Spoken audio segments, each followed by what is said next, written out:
Hey everyone, this is James, and I'm just about to record the worship confessional for this week. But I would just like to share a little bit of magic that I just discovered. Now, as a guitar player, I am the kind of player that loves to seek after tone. I just can't get enough tone out of my guitar, and I'm always on this quest for the holy grail of tone to emulate the likes of Eric Johnson and John Mayer and Mark Knopfler and just the thick, rich sound that they have. And after being frustrated for many years, having a good guitar and a good amp and a good set of pedals and excellent cables, I have discovered the secret. Look at this thing. That there is the best pedal any guitar player could ever buy. It will revolutionize your tone. You should check it out. Alright, so on to Set You Down Worship Confessional. For this week, Sunday, October 14th, number 11.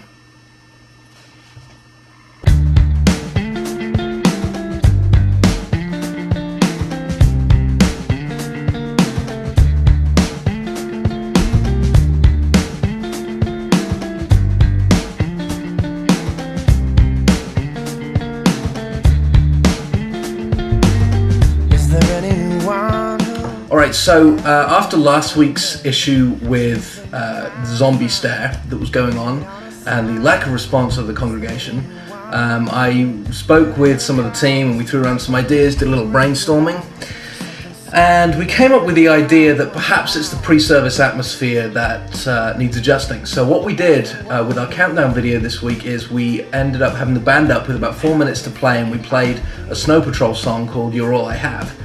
And the result of that is, because the band were playing, everyone was drifting in from outside, and it ended up being really cool because by the time the countdown hit 0, we were finishing the song, the main meeting room was already full, and we had an excellent atmosphere going into our first set. So that worked real well. Going to try it again next week, and if it works, we're going to try and keep that kind of a main feature of our music at the summit.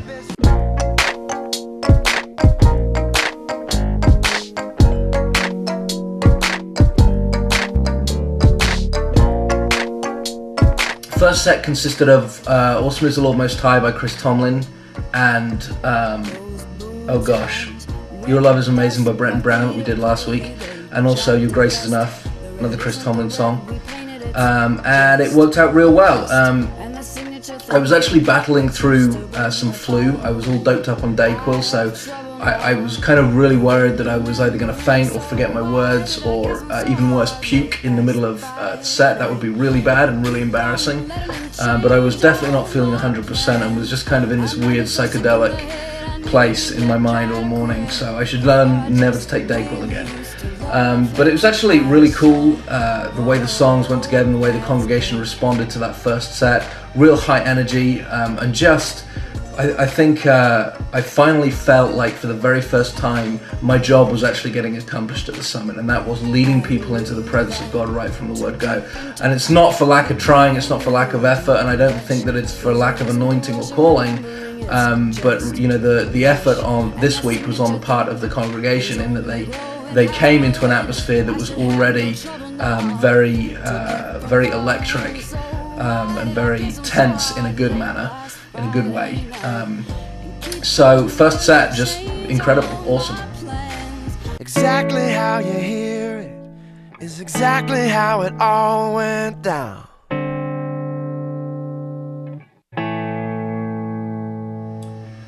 Scott was away, he was in Canada preaching it up at a couple of churches up there. So his younger brother Kyle preached, and he talked on sacrificial love, which was great. And a funny thing happened actually, his girlfriend who lives in Tulsa just kind of showed up a few minutes into his sermon that he totally wasn't expecting it. So it threw him off for a few minutes and he had to gather his thoughts again, and that was kind of cool. But he preached up an awesome message on sacrificial love, kind of an extension of an open hands message that Scott had preached a few weeks ago. So it worked real well, and then transitioning into the second set, we sang The Whole World in His Hands, which I find to be an incredibly receivable song. I mean, just one that the congregation, and even me personally when I'm just singing it at home or whatever, it's so easy to find a place in my life for that song and the words of that song, and to really mean it as I lift it up to God. So I think that really helped. And then after ending the service on an upbeat last week, and how successful that was, we did it again this week with Blessed Be Your Name. But what we did is we pulled the dynamics way back, started it off very softly, and really did almost half the song with just a guitar, one guitar. By the time we got to the bridge part, you give and take away, you give and take away, we started to build the band into it and ended it up with, you know, a full-on hard rock song, and it worked real well. Again, set the post-service atmosphere great just for our hang time after church, and even though I wasn't feeling 100%, I definitely stepped down from that second set feeling much better for it.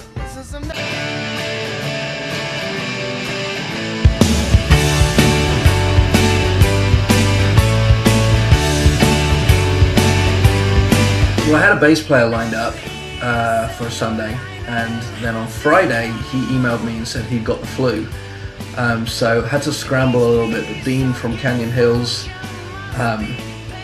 possibly the most reliable guy I know, just stepped in last minute, tore it up, laid down some real tight grooves all morning. It was just awesome, and I love playing with the guy as well. He's a great musician, great guy to have on the team, so, and I know the band really enjoys it. It's always a pleasure to have him come and play with us when he's not when he's not playing at Canyon Hills.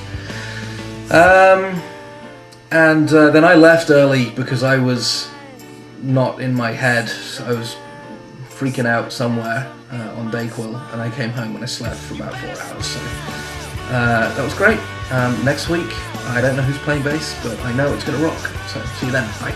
That's all that you've got left.